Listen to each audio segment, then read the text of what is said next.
Shalom, saya berdoa kita semua terus dalam perlindungan dan penyertaan Tuhan. Voice of Pentecost kali ini bertemakan bersinergi bagi bangsa. Kemerdekaan disebut dengan keadaan bebas dari perhambaan. Tentu, perjuangan menuju kemerdekaan tidaklah mudah. Inilah yang diperjuangkan Bung Karno, juga Bung Hatta, hingga pada 17 Agustus 1945 Indonesia merdeka. Saudara, perjuangan menuju kemerdekaan ini tidak hanya dilakukan Bung Karno sendiri ataupun Bung Hatta seorang. Perjuangan ini melibatkan seluruh aspek dan golongan dari Indonesia, termasuk umat Tuhan. Sebut saja beberapa nama, seperti Martha Christina Tiahahu, Agustinus Adi Sucipto, Herman Johannes, dan masih banyak yang lain. Ini membuktikan bahwa umat Tuhan tidak berleha-leha, melainkan ikut berjuang dalam merebut dan mempertahankan kemerdekaan. Lalu bagaimana dengan kita? Peran apa yang mampu kita tempuh demi mengisi kemerdekaan saat ini? Salah satu jawaban atas pertanyaan tersebut adalah dengan bersinergi dengan pemerintah. Sinergi berasal dari bahasa Yunani, sinergos, yang berarti rekan sekerja. Sinergi adalah suatu bentuk dari sebuah proses atau interaksi yang menghasilkan suatu keseimbangan yang harmonis, sehingga bisa menghasilkan sesuatu yang optimal. Ada 4 yang perlu kita perhatikan dalam hal bersinergi dengan pemerintah. Yang pertama, menyadari bahwa pemerintah adalah dari Allah. Tak dapat terhitung berapa banyak narasi yang diciptakan oleh oknum dalam berbagai media dan platform yang berusaha menimbulkan ketidakpercayaan masyarakat terhadap pemerintah. Seperti dalam penanganan COVID-19 dan program vaksinasi yang sedang ada tepat di depan kita saat ini. Hoaks-hoaks bermunculan dan banyak masyarakat yang memakannya mentah-mentah, sehingga menjadi batu sandungan yang besar bagi pemerintah untuk bergerak. Saudara, kita sebagai orang percaya harus mampu bersinergi dengan pemerintah, sebab mereka adalah wakil Allah dan mereka menginginkan kesejahteraan atas Anda dan juga saya. Yang kedua, berdoa bagi pemerintah.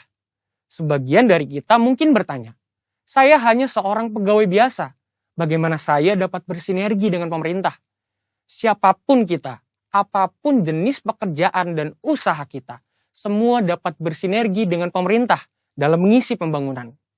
Ada 3 cara yang pasti dapat dilakukan oleh semua orang percaya, yakni berdoa, berdoa, dan berdoa. Dalam 1 Timotius 2 ayat 1-3, dikatakan bahwa kita patut untuk menaikkan permohonan, doa syafaat, dan ucapan syukur bagi raja-raja dan pembesar yang berada di atas kita. Jangan pernah jemu berdoa bagi bangsa dan negara serta pemerintah. Justru di masa-masa yang genting seperti inilah, kita semakin gencar, tekun, dan semangat mendoakan pemerintah dalam perang melawan penyakit COVID-19 serta resesi ekonomi secara global. Kita percaya bahwa setiap doa-doa kita bagi bangsa, negara, dan pemerintah yang kita sampaikan kepada Bapa di sorga tidak akan pernah sia-sia. Dan yang ketiga, berikan bagian kita. Dalam Matius 22 ayat 21, kita mendapati sebuah ajaran Tuhan Yesus yang sangat menarik tentang kewajiban kita terhadap pemerintah. Tuhan katakan, berikanlah kepada kaisar apa yang wajib kamu berikan kepada kaisar, dan kepada Allah apa yang wajib kamu berikan kepada Allah. Tuhan mengajarkan bahwa tidak patut bagi umat Tuhan yang taat kepada Tuhan untuk tidak menolong pemerintah.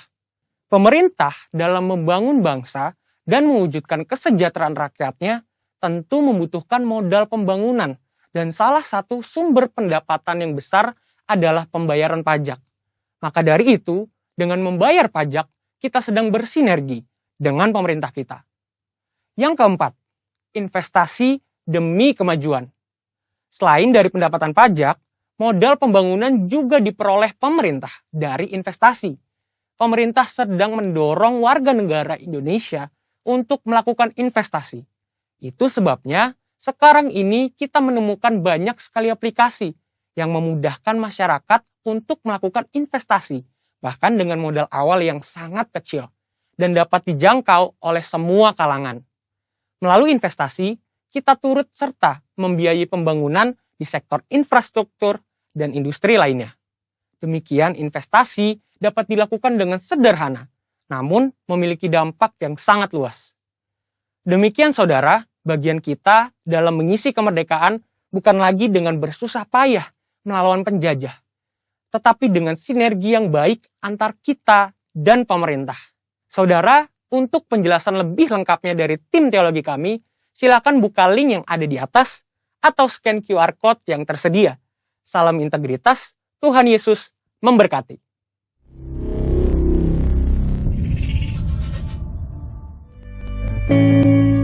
Dalam lindungan Allah, orang yang duduk dalam lindungan yang maha tinggi dan bermalam dalam naungan yang maha kuasa akan berkata kepada Tuhan, tempat perlindunganku dan kebenaranku, Allahku yang kupercayai. Sungguh, dialah yang akan melepaskan engkau dari jerat penangkap burung, dari penyakit sampar yang busuk. Dengan kepaknya ia akan melindungi engkau, di bawah sayapnya engkau akan berlindung. Kesetiaannya ialah perisai dan pagar tembok. Engkau tak usah takut terhadap kedahsyatan malam, terhadap panah yang terbang di waktu siang, terhadap penyakit sampar yang berjalan di dalam gelap, terhadap penyakit penular yang mengamuk di waktu petang. Walau 1000 orang terbang di sisimu dan 10.000 di sebelah kananmu, tetapi itu tidak akan menimpamu. Engkau hanya menontonnya dengan matamu sendiri dan melihat pembalasan terhadap orang-orang fasik. Sebab Tuhan ialah tempat perlindunganmu, yang maha tinggi telah kau buat tempat perteduhanmu. Malapetaka tidak akan menimpa kamu, dan tulah tidak akan mendekat kepada kemahmu. Sebab malaikat-malaikatnya akan diperintahkannya kepadamu untuk menjaga engkau di segala jalan. Mereka akan menatang engkau di atas tangannya, supaya kakimu jangan terandung pada batu. Singa dan ular tedung akan kau langkahi. Engkau akan menginjak anak singa dan ular naga. Sungguh hatinya melekat kepadaku, maka aku akan meluputkannya. Aku akan membentenginya sebab ia mengenal namaku. Bila ia berseru padaku, aku akan menjawab. Aku akan menyertai dia dalam kesesakan. Aku akan meluputkannya dan memuliakannya. Dengan panjang umur akan kukenyangkan dia, dan akan kuperlihatkan kepadanya keselamatan daripadaku. Amin. Terima kasih Tuhan Yesus, terima kasih Bapa. Kami ucap syukur Tuhan buat hari yang Kau berikan, buat berkat-Mu Tuhan dalam hidup kami Bapa. Tuhan, pada pagi hari yang indah ini Tuhan, kami datang di hadirat-Mu Bapa. Kami menyembah Engkau Tuhan, kami mengucap syukur Tuhan buat kesehatan yang Tuhan berikan Bapa, buat penyertaan yang sempurna atas hidup kami Tuhan. Kami datang di hadirat-Mu mengucap syukur dengan penuh hati kami Tuhan. Terima kasih Yesus, terima kasih Bapa. Biarlah setiap hati, setiap ikut ibadah ini Tuhan, semua dipenuhi dengan sukacita yang daripada-Mu Bapa. Terima kasih Yesus.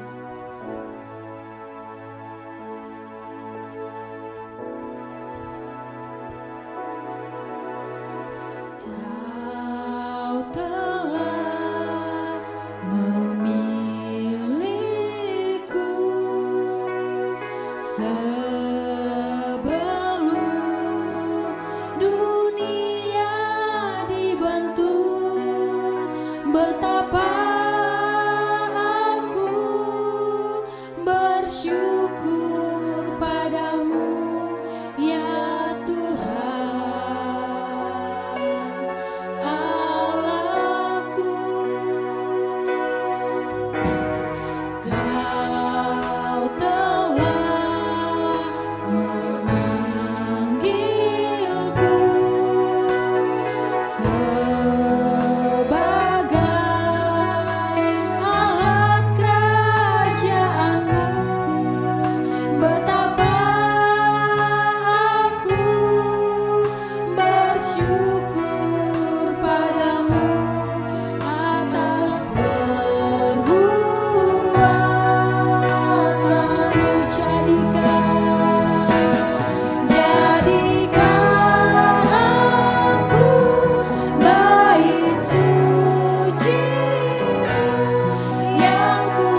kami diselamatkan Tuhan. Bangsa kami dimenangkan Tuhan atas kutuk dosa Tuhan. Engkau memerintah atas bangsa kami Bapa. Kami yakin dan percaya Engkau bertahta atas bangsa kami Tuhan. Setiap lutut akan bertelut Tuhan untuk menyembah Engkau Bapa. Setiap lidah akan mengaku bahwa Engkau Yesus yang hidup atas bangsa kami. Engkau Yesus yang menyelamatkan bangsa kami Tuhan. Maka setiap jiwa-jiwa akan mengaku Engkau Yesus. Maka setiap orang akan bersorak-sorai menyembah-Mu Tuhan. Maka akan terdengar puji-pujian di bangsa kami kepada-Mu Tuhan. Terima kasih Bapa.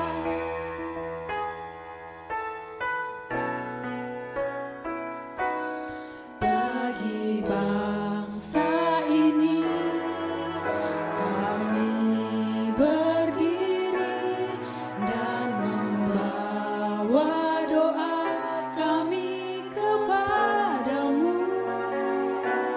Sesuatu yang besar pasti terjadi dan mengubahkan negeri kami.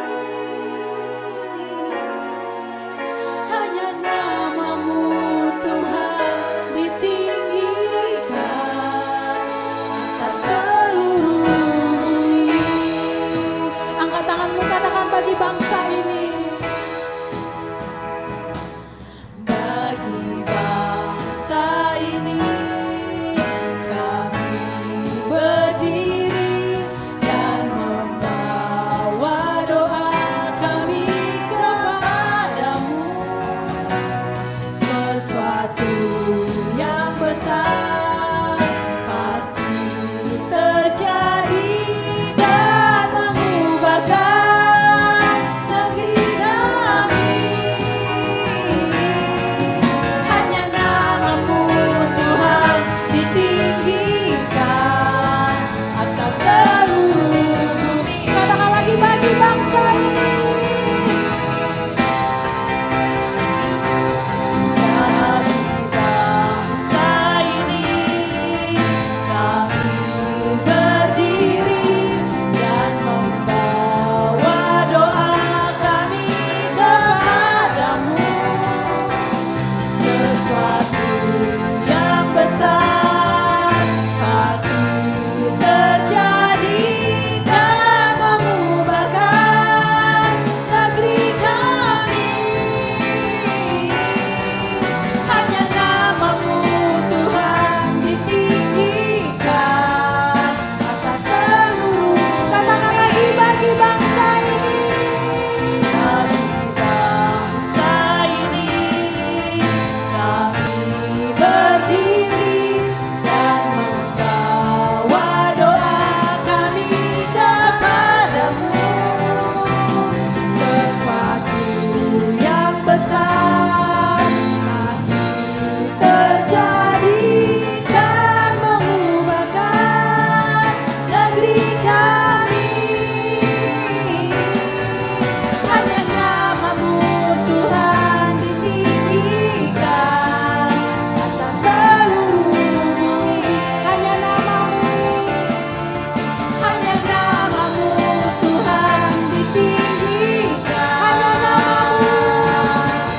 Hanya nama-Mu Tuhan ditinggikan. Katakan lagi hanya nama-Mu. Hanya nama-Mu Tuhan ditinggikan atas seluruh bumi. Berikan tepuk tangan buat Tuhan.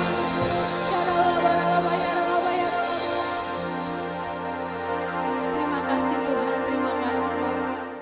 Keselamatan bagi bangsa kami Tuhan. Dan kami akan melihat sukacita puji-pujian Tuhan terdengar di setiap sudut-sudut kota.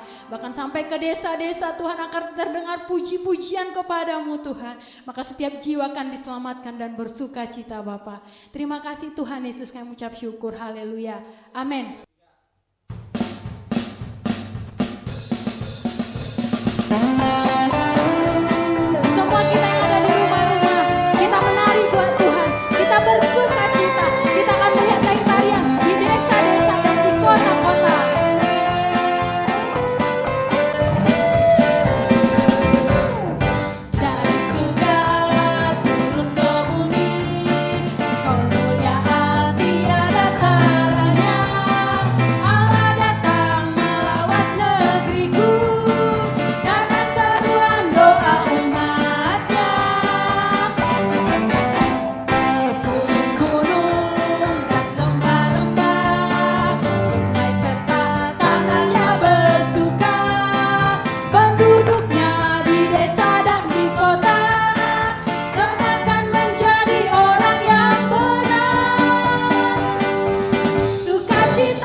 surga turun ke bumi, kemuliaan tiada taranya.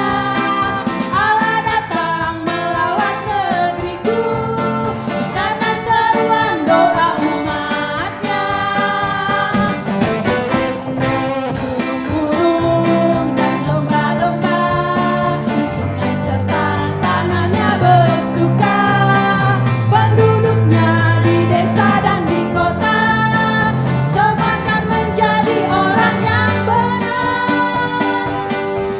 Sukacita pujian di rumah-rumah, dan tarian di jalan-jalan. Kota dan penduduknya bergembira semua, Tuhan melawat negeriku. Sukacita pujian di rumah-rumah, dan tarian di jalan-jalan.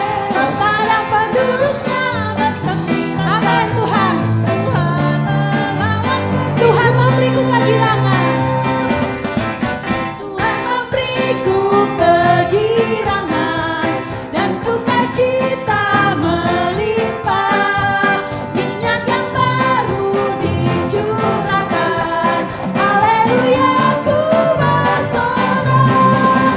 Tuhan memberiku kegirangan dan sukacita melimpah. Minyak yang baru dicurahkan, haleluya ku bersorak. Sukacita pujian di rumah-rumah, dan tarian di jalan-jalan. Kota dan penduduknya bergembira semua, Tuhan melawat negeriku. Sukacita pujian di rumah-rumah, dan tarian di jalan-jalan. Kota dan penduduknya bergembira semua, Tuhan melawat negeriku. Tuhan melawat negeriku. Tuhan melawat negeriku. Amin Tuhan. Akan terdengar puji-pujian sorak-sorai di desa-desa dan di kota-kota Tuhan. Nama-Mu dipermuliakan Bapa di bangsa kami.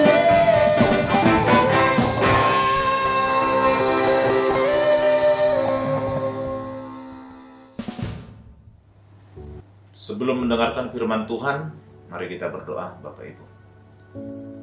Segala puji dan syukur kami panjatkan kehadirat-Mu Tuhan Yesus.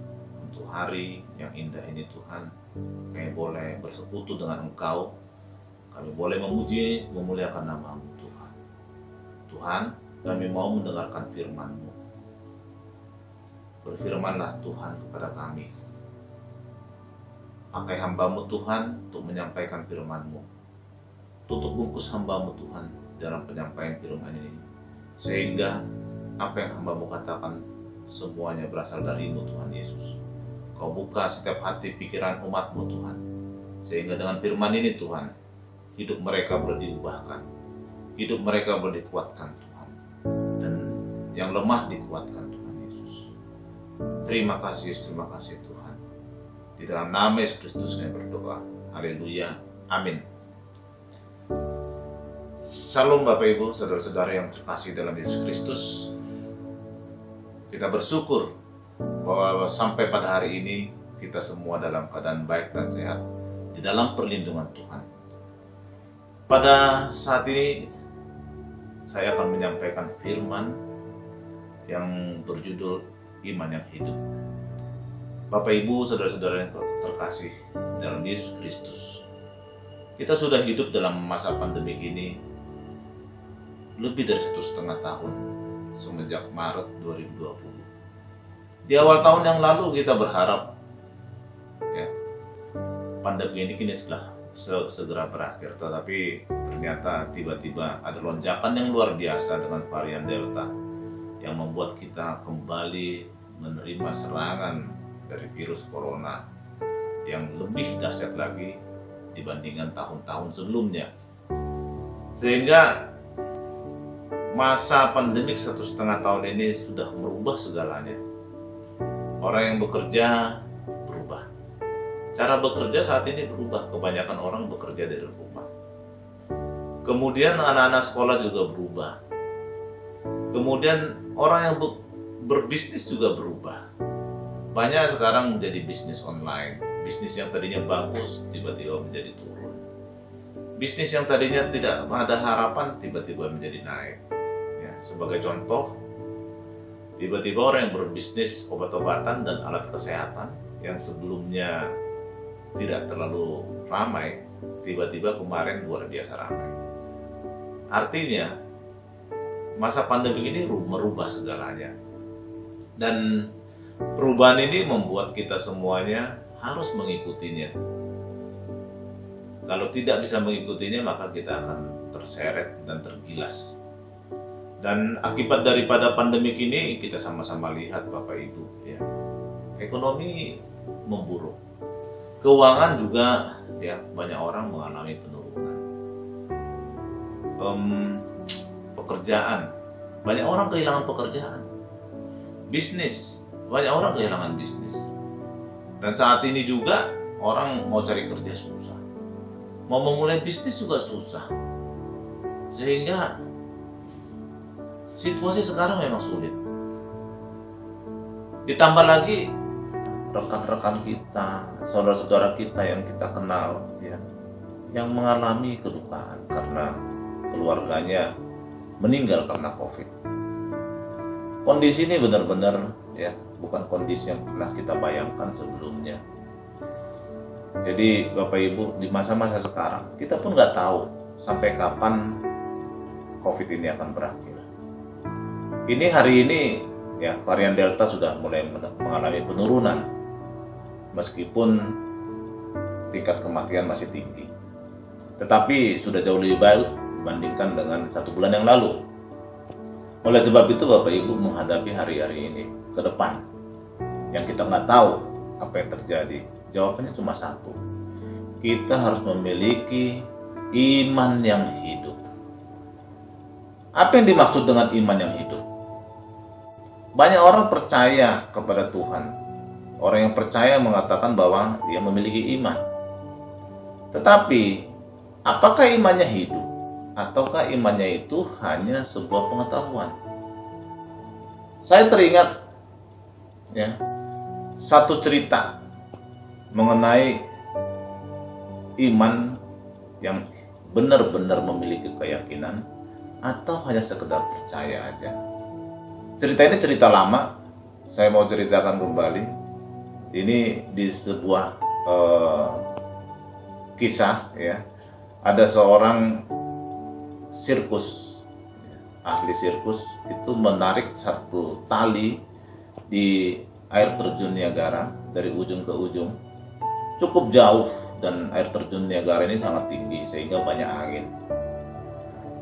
Dia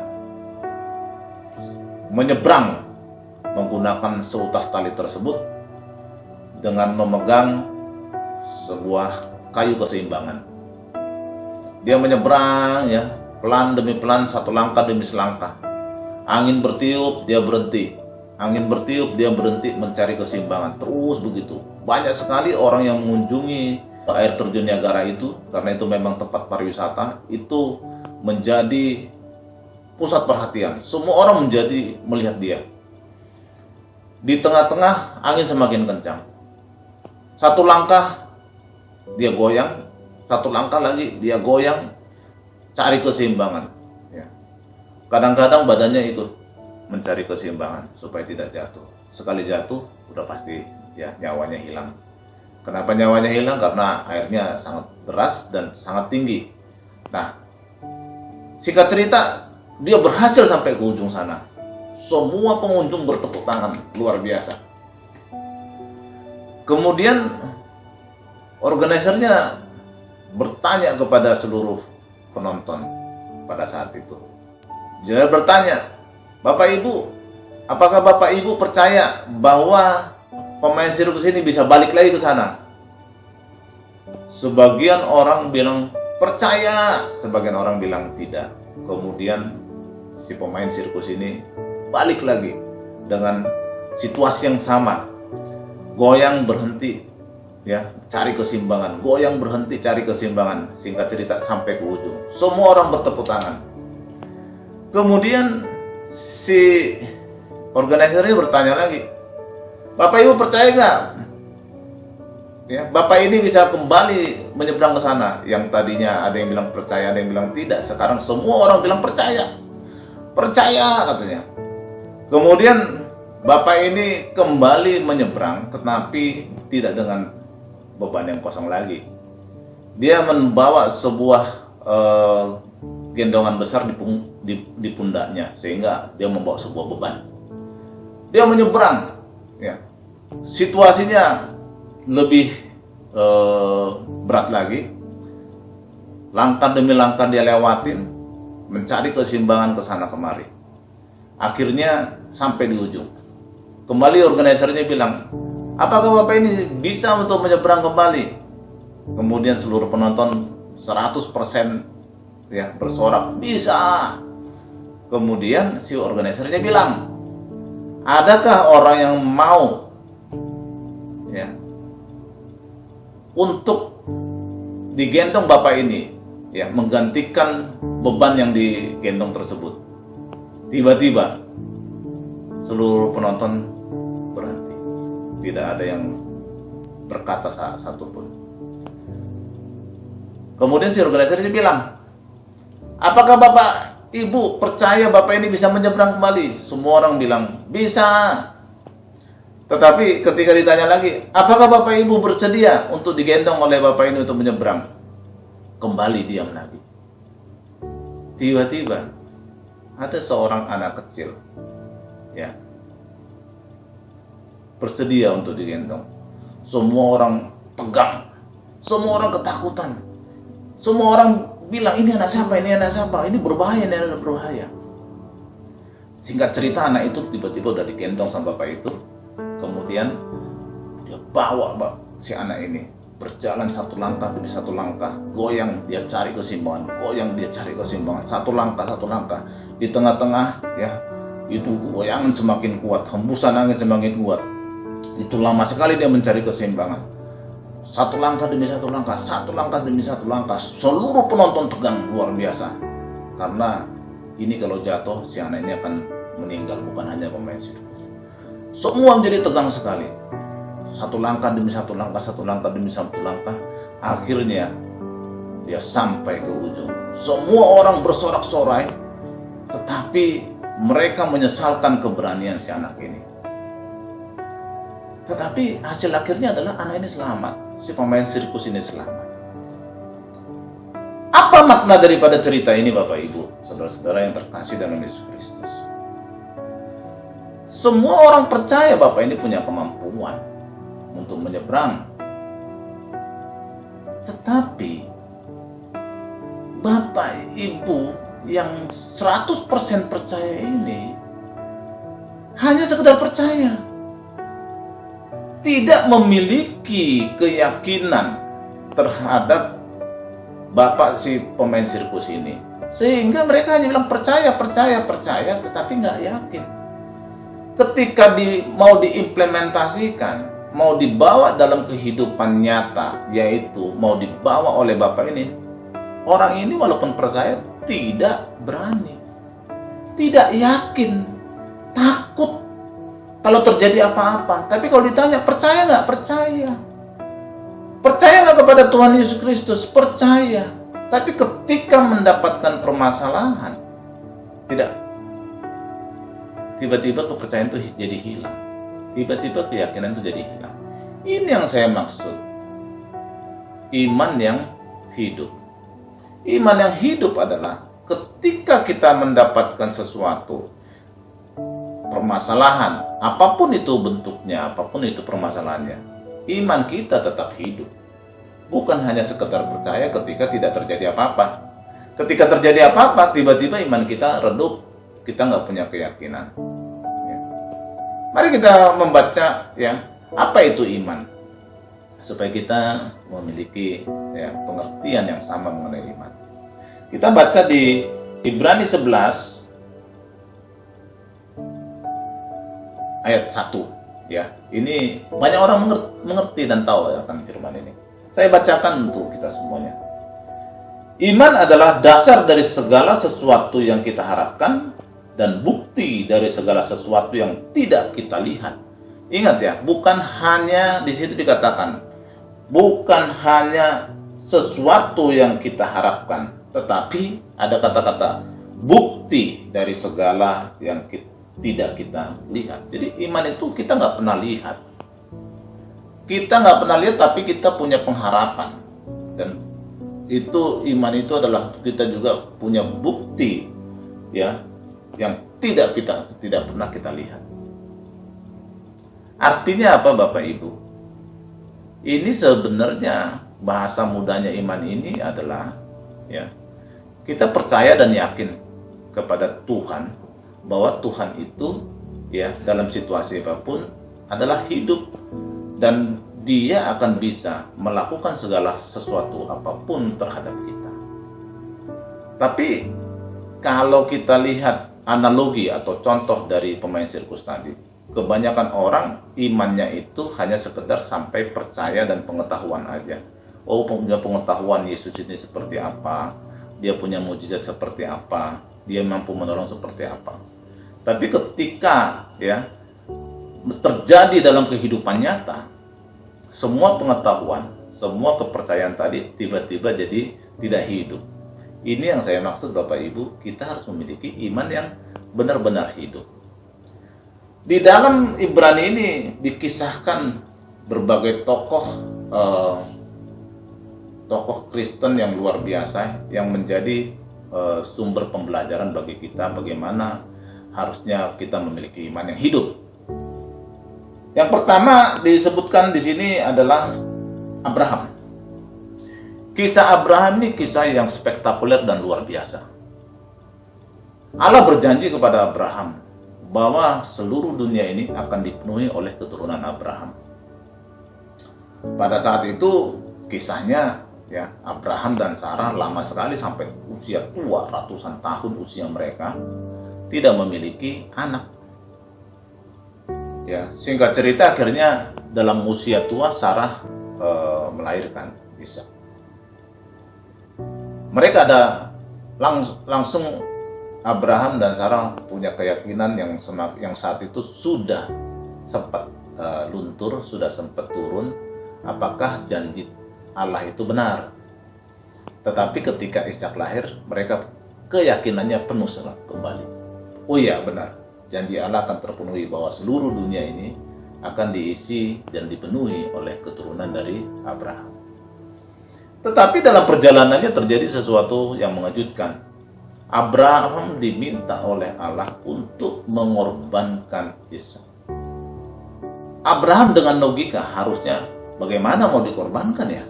Karena ini akan menjadi keturunan seluruh bangsa. Kalau dikorbankan bagaimana mungkin? Logikanya begitu. Tetapi, ya, apa yang terjadi? Abraham dengan imannya yang hidup, dia pergi dan mengorbankan Ishak. Luar biasa. Dia bawa Ishak yang sudah cukup dewasa, bawa ke satu tempat, ke gunung. Ishak bertanya, ya, Bapak, kita mau kemana? Ya, Abraham tidak menjawab dengan jujur. Ya, dia jawab, kita akan memberikan korban kepada Allah. Ishak dengan senang hati ikut. Ya, di satu tempat akhirnya mereka mengumpulkan kayu, kemudian menyusun, kemudian Ishak bertanya, Bapak, mana korbannya? Abraham tetap tidak menjawab dengan jujur. Sampai setelah semuanya siap, baru Abraham mengatakan, Ishak, saya atas perintah Allah harus mengorbankan kamu sebagai korban untuk Allah. Luar biasa. Akhirnya Ishak juga menurut. Dia diikat dan siap tinggal disembelih. Ketika Abraham mau menyembelih, bisa kita bayangkan ya, iman seperti apa yang ada dalam hati dan pikiran Abraham pada saat itu. Ketika dia akan menyembelih anaknya yang merupakan anak perjanjian sebagai keturunan seluruh bangsa. Dia tetap menjalankan itu. Ya. Sehingga di situ diuji dan dibuktikan bagaimana iman seorang Abraham. Di Ibrani 11 ayat 17, ya. Ini kisah akhir itu dari Abraham yang mengorbankan Ishak, yang akhirnya pada saat mau disembelih Allah meminta kepada Abraham stop. Akhirnya tiba-tiba ya Allah menyiapkan satu domba untuk disembelih. Di Ibrani 11 ayat 17 dikatakan, karena iman maka Abraham tatkala ia dicobai mempersembahkan Ishak. Ia yang telah menerima janji itu rela mempersembahkan anaknya yang tunggal. Walaupun kepadanya telah dikatakan, keturunan yang berasal dari Ishaklah yang akan disebut keturunanmu. Ayat 19, karena ia berpikir bahwa Allah berkuasa membangkitkan orang-orang sekalipun dari antara orang mati. Dan dari sana ia seakan-akan telah menerimanya kembali. Artinya pada saat itu Abraham tidak akan berpikir bahwa tiba-tiba Allah membatalkan persembahan Ishak, penyembelihan Ishak. Abraham tuh bahkan berpikir Ishak itu akan benar-benar disembelih, dan dia punya keyakinan bahwa Allah itu mampu untuk menghidupkan orang-orang mati, termasuk kalaupun Ishak pada saat itu disembelih. Inilah iman yang hidup dan luar biasa, Bapak Ibu. Tidak ada satu titik pun kekhawatiran, kegetiran, dan ketakutan yang ada dalam hidup Abraham. Dia punya iman yang lempeng aja. Udahlah, kalau memang Allah memerintahkan sembelih ya sembelih. Mengenai nanti janji Allah bahwa Ishak adalah keturunan bagi seluruh bangsa, pasti Allah bisa hidupkan kembali. Itu iman Abraham. Berpikirnya lempeng dan sederhana dan yakin 100%. Kisah yang luar biasa. Kalau membaca kisah ini luar biasa, mengerikan. Kisah yang kedua yang spektakuler, ya meskipun banyak kisah Bapak Ibu, tapi saya mau ceritakan dua kisah ini aja. Kisah yang kedua itu kisah Nuh. Nuh itu diminta oleh Allah karena pada saat itu seluruh manusia sudah terlalu banyak berbuat dosa dan tidak berkenan di hadapan Allah.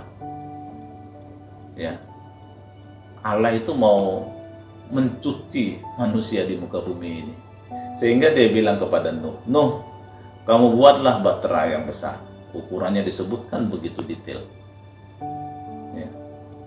Dengan iman Nuh itu mau membuat bahtera tersebut. Bahkan seluruh orang bilang Nuh udah gila bikin bahtera besar di gunung. Ya, dan di situ dikatakan bahwa Nuh itu sudah sampaikan bahwa nanti akan ada air bah yang akan menutupi seluruh muka bumi. Orang mentertawakan dia. Dengan iman yang penuh, Nuh melakukannya. Belum pernah dilihat, belum pernah dipikirkan oleh Nuh, tetapi itulah iman. Kisah yang luar biasa dan benar. Iman itu terbukti. Datanglah air bah menyapu seluruh umat manusia di muka bumi ini. Tinggallah Nuh dan keluarga dan seluruh makhluk hidup yang diperintahkan Allah untuk dibawa ke dalam bahtera tersebut. Dua kisah ini menunjukkan bagaimana iman itu harusnya benar-benar hidup. Bukan, sekali lagi, bukan hanya sekedar pengetahuan, bukan sekedar kata-kata saja, tetapi benar-benar menjadi dasar dari kehidupan kita di dalam kita menjalani hidup ini setiap hari. Bapak itu baru-baru ini sekitar 2 bulan yang lalu saya berduka bersama keluarga, ya, karena bapak saya meninggal dipanggil Tuhan, ya. Meskipun saya sudah mempersiapkan hati, pikiran untuk kehilangan bapak ini karena bapak memang sudah sakit cukup lama, hampir 2 tahun, dan 1 bulan terakhir kita mengetahui ada diagnosa dokter yang mengatakan bahwa kanker di stadium lanjut. Tetapi ketika hari terakhir ya Tuhan menjemput Bapak kami ya, itu ternyata bagaimanapun ya kesiapan daripada kita untuk melepas kepergian Bapak itu ya luntur juga, sehingga kita benar-benar kehilangan dan berduka. Yang saya ceritakan bukan itu Bapak Ibu, di tengah-tengah duka tersebut Tuhan ya secara pribadi bagi saya itu memberikan pembelajaran mengenai iman percaya. Apa yang terjadi Bapak Ibu ya pada saat prosesi pemakaman Bapak ya, kami membuat acara untuk pemberangkatan ya, acara adat. Banyak orang berkumpul di dalam acara tersebut ya.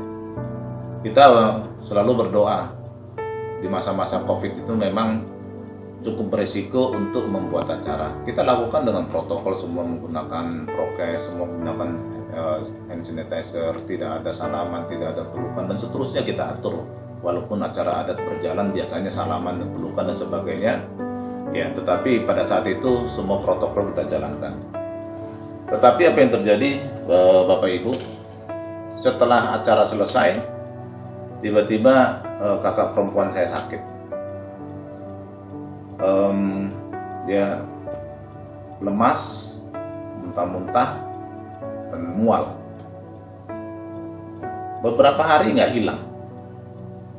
Beberapa hari nggak hilang, tambah lemas. Setelah 3 hari dari hari pemakaman itu, akhirnya kakak perempuan saya pergi ke dokter untuk pemeriksaan kesehatan. Nggak periksa COVID, nggak. Tapi protokol di rumah sakit untuk periksa kesehatan, ya itu mereka harus lakukan pemeriksaan COVID, antigen. Apa yang terjadi, ternyata hasil antigennya positif, sehingga dia harus dirawat dengan protokol perawatan COVID, yaitu di ruang isolasi. Ya. Dan akhirnya dinyatakan positif. Nah, kami 6 berkeluarga, 6 kakak beradik, 6 keluarga ya, selama prosesi pemakaman itu kami tinggal di rumah orang tua kami. Ya sangat besarlah kemungkinan terjadi penularan. Dan benar, dari 6 keluarga kami ya, 6 kakak ya, itu hampir semuanya terkena COVID. Hampir semuanya terkena COVID. Ada yang kena 1 keluarga, ada yang kena 1 orang aja. Ya, kami sendiri ya tidak terkena COVID. Tetapi yang mengerikan pada saat itu ya, orang tua kami, mama kami yang sudah usia 74 tahun dengan ada komorbid juga ya, juga terkena COVID. Di situ sempurnalah kesedihan dan duka saya setelah setelah kehilangan Bapak. 1 keluarga kami kena semuanya COVID ya. Ada 2 anggota keluarga yang harus masuk ke rumah sakit karena gejalanya cukup serius. Dan ini adalah varian Delta, dengan gejala-gejala yang ditunjukkan adalah varian Delta. Mama nggak kami kasih tahu bahwa dia kena COVID, tetapi pada saat itu saya penuh dengan kekhawatiran, saya penuh dengan ketakutan. Ya. Saya hanya bisa bawa dalam doa, ya, setiap hari berdoa supaya kami dilewatkan dari permasalahan ini, dilewatkan dari ujian maut ini. Saya tidak bisa pungkiri, dengan pengetahuan saya, dengan logika saya, seorang yang usia 74 tahun dengan komorbid kena varian Delta dengan CT di bawah 30, itu secara logika kita berpikir bahwa ini resiko kematian akan terjadi. Setiap hari pagi, siang, sore ya, saya cek karena saya sudah di Jakarta ya, kondisi mama dalam keadaan baik terus setiap hari. Setelah berlalu 7 hari, saya ada pengharapan, ini nampaknya Tuhan berencana lain. Padahal dalam pikiran saya, ya Tuhan, apakah Engkau akan menjemput mama kami dengan melalui COVID ini? Baru saja kami kehilangan bapak kami. Ada pikiran itu, Bapak Ibu. Tetapi setelah 7 hari, 10 hari, mama kami dalam keadaan baik-baik saja. Luar biasa. Sementara anak-anaknya ya pada sakit cukup serius. Ada 2 di rumah sakit. Ada yang lain isoman tapi dalam kondisi ya itu gejalanya juga cukup serius. Berlalu 14 hari, Bapak Ibu, ya, semua keluarga membaik. Berlalu 20 hari, semua keluarga akhirnya menjadi negatif. Luar biasa, Bapak Ibu.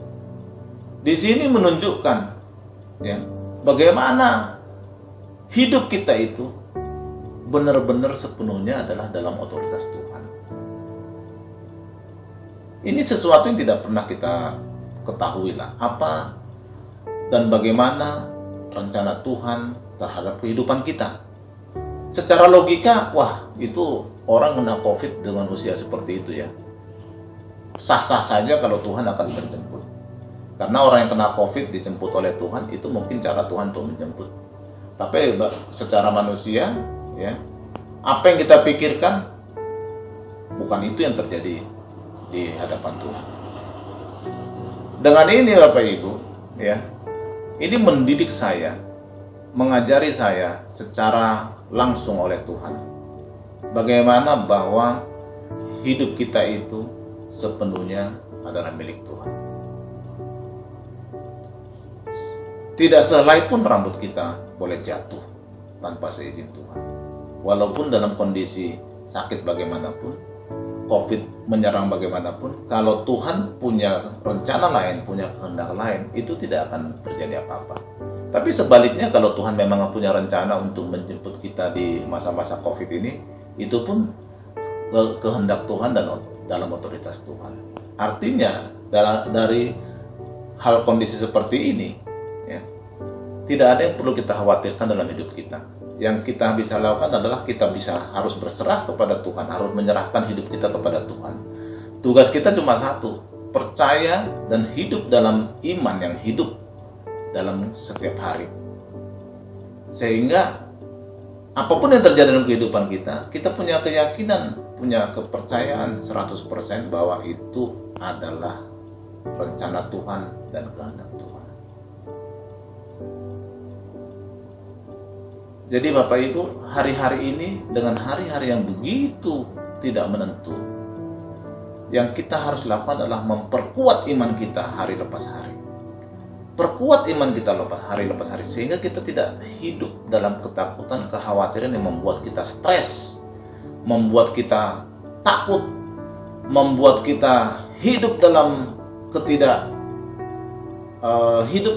ketidakmenentuan yang tentu ya ini berbeda dengan apa yang difirmankan Tuhan, bahwa setiap hari kita harusnya hidup dalam syukur, setiap hari kita hidup dalam sukacita, bersyukurlah setiap senantiasa.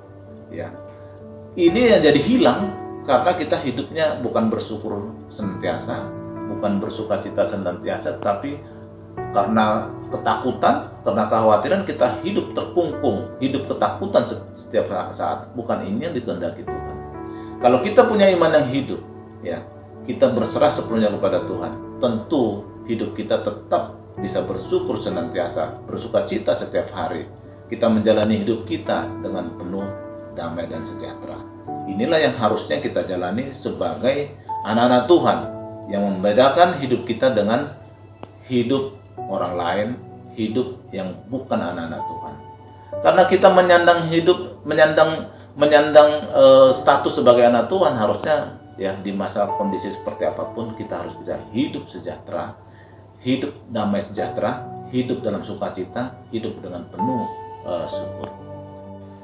Bapak Ibu, hari-hari ini yang kita harus lakukan adalah memperkuat iman kita, membangun iman kita. Bagaimana caranya?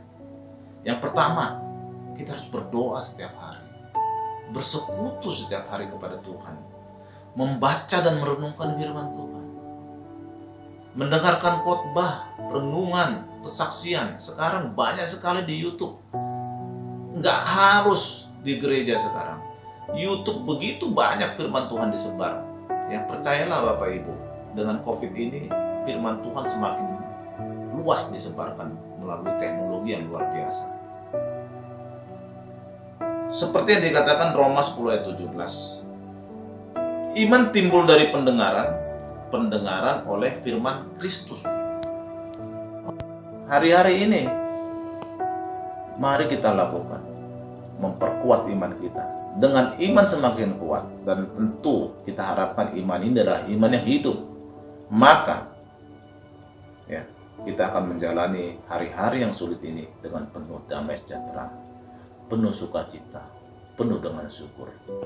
Walaupun dunia sedang digoncang, tetapi anak-anak Tuhan tetap hidup dengan damai sejahtera sukacita. Dengan hidup dengan damai sejahtera sukacita, maka ya, kita masih bisa terus memuji dan memuliakan Tuhan, terus menyembah Tuhan dalam kehidupan kita. Demikian Bapak Ibu yang bisa saya sampaikan. Mari miliki yang iman yang hidup, sehingga kita menjadi semakin berkenan di hadapan Tuhan. Puji Tuhan, Tuhan Yesus memberkati kita semuanya. Mari kita berdoa. Segala puji dan syukur Tuhan kami panjatkan ke hadirat-Mu Tuhan. Tuhan, kami mohon Tuhan Yesus, ajar-ajari kami terus Tuhan untuk memiliki iman yang semakin kuat kepadamu Tuhan Yesus. Bukan hanya sekedar pengetahuan atau sekedar percaya saja, tetapi memiliki iman yang hidup, benar-benar hidup dalam kehidupan kami. Sehingga kami boleh menjalani hari-hari kami ini dengan damai sejahtera, sukacita, dan penuh dengan ucapan syukur. Terima kasih Tuhan. Berkati seluruh jemaat-Mu, berkati seluruh umat-Mu. Engkau yang memberikan kekuatan, memberikan tuntunan dalam kehidupan mereka, di dalam hari-hari mereka. Terima kasih Tuhan. Kami percaya, kami anak-anak-Mu, ketika kami mengandalkan Engkau, ketika kami hanya berserah kepadamu, menyerahkan sepenuhnya kehidupan kami kepadamu, maka Engkau akan turun tangan, menjaga, melindungi, menolong kami. Terpujilah Engkau Tuhan Yesus. Dimuliakanlah nama-Mu hari ini sampai selama-lamanya. Di dalam nama Yesus Kristus kami berdoa. Haleluya. Amin. Mari Bapak Ibu, kita akan menerima berkat daripada Tuhan. Arahkan tangan kita kepada Allah Bapa di surga. Arahkan hati dan pikiran kita. Berkat yang berlimpah-limpah dari Allah Bapa, kasih karunia daripada Tuhan kita Yesus Kristus, dan penyertaan daripada Roh Kudus, itu yang menyertai kita pada hari ini sampai selama-lamanya. Mari yang percaya sama-sama katakan amin.